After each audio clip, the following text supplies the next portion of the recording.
हरियाणा विधानसभा के चल रहे शीतकालीन सत्र के दौरान मुख्यमंत्री नायब सिंह सैनी ने वंदे मातरम पर चर्चा का विस्तृत जवाब दिया, जिसमें इस गीत से जुड़े ऐतिहासिक महत्व, स्थायी भावना और सांस्कृतिक गौरव पर उन्होंने प्रकाश डाला। मुख्यमंत्री ने देशभक्ति, बलिदान और भारत के स्वतंत्रता संग्राम के प्रतीक के रूप में इस गीत की 150 साल की यात्रा को रेखांकित किया।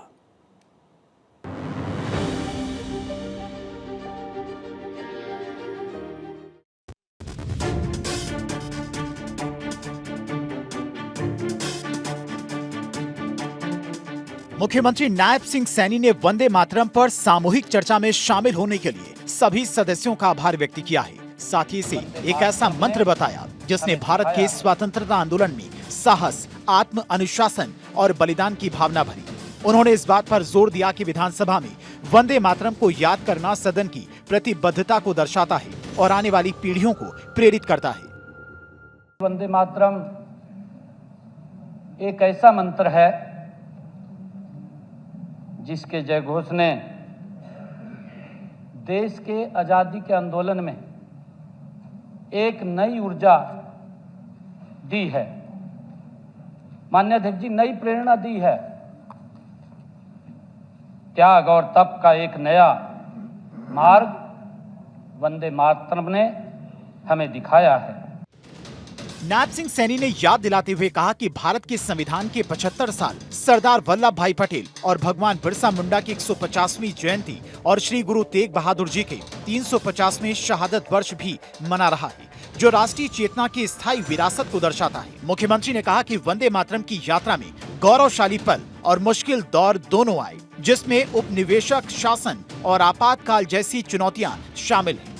ये वंदे मातरम 150 वर्ष हम उसको लेकर के चर्चा कर रहे हैं। माननीय अध्यक्ष जी, हमें हाल में ही अभी कुछ सुझाव भी दिए गए, परंतु हमने अभी हाल में ही अपने संविधान के 75 वर्ष गौरवपूर्ण पूरे किए हैं। हमने अपने संविधान के 75 वर्ष पूरे देश ने मनाया है, मना रहे हैं।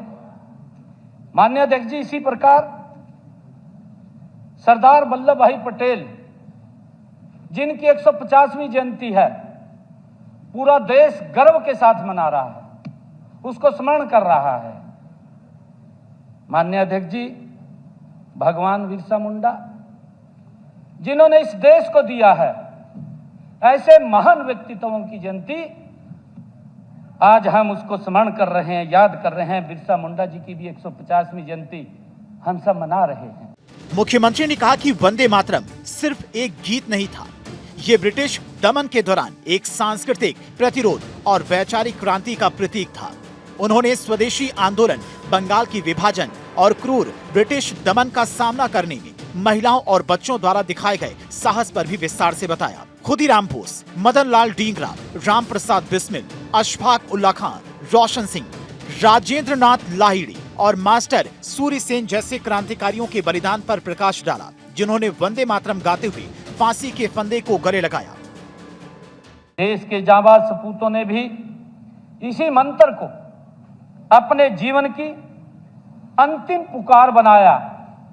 माननीय अध्यक्ष जी, हम सब जानते हैं कि हमारे क्रांतिकारी वीर खुदीराम बोस, मदन लाल ढींगड़ा, राम प्रसाद बिस्मिल, अशफाक उल्ला खां, रोशन सिंह, राजेंद्र नाथ लाहिड़ी जैसे वीरों ने फांसी के फंदे को चूमते हुए वंदे मातरम का जयघोष किया। मुख्यमंत्री ने कहा कि महात्मा गांधी के आह्वान पर 1905 में कैसे वंदे मातरम स्वदेशी आंदोलन की आत्मा बन गया और लाखों लोगों को भारत के लिए एकजुट होने के लिए प्रेरित किया। गांधी ने इस गीत को राष्ट्रीय आत्मा की अभिव्यक्ति माना, जिसने भारत के लिए जीने और काम करने वाले सभी लोगों को प्रेरित किया। उन्होंने कहा, अनेक बार कांग्रेस ने वंदे मातरम की पवित्रता को कमजोर किया। 1937 में जब मुस्लिम लीग इस गीत का विरोध कर रही थी, तो कांग्रेस नेतृत्व इसे मजबूती से बचाने में विफल रहा। 26 अक्टूबर 1937 को हुए इस तुष्टीकरण की वजह से वंदे मातरम बढ़ गया, जिसमें एक ऐसे गाने के बारे में अविश्वास और विवाद पैदा हो गया जिसे राष्ट्रीय प्रतीक माना जाता था। मुख्यमंत्री ने कहा कि प्रधानमंत्री नरेंद्र मोदी के नेतृत्व में 7 नवंबर 2025 को वंदे मातरम की 150वीं वर्षगांठ का साल भर चलने वाले उत्सव शुरू किए गए, जिसमें यादगार डाक टिकट और सिक्के जारी किए गए। वंदे मातरम एक चट्टान की तरह खड़ा रहा। माननीय अध्यक्ष जी, अंग्रेजों की फूट डालो और राज करो की नीति के विरुद्ध वंदे मातरम एकता का मंत्र, माननीय अध्यक्ष जी, वो हर देशवासी के मन में बन गया। नायब सिंह सैनी ने कहा कि 150 साल सिर्फ अतीत को याद करने के लिए नहीं है, बल्कि एक आत्मनिर्भर और विकसित भारत को आकार देने का संकल्प है। हरियाणा विकास, सुशासन और आत्मनिर्भरता की दिशा में आगे बढ़ रहा है, जो वंदे मातरम की स्थायी भावना को दर्शाता है। चंडीगढ़ से डॉक्टर थानेश्वर शर्मा की रिपोर्ट, भारत 24।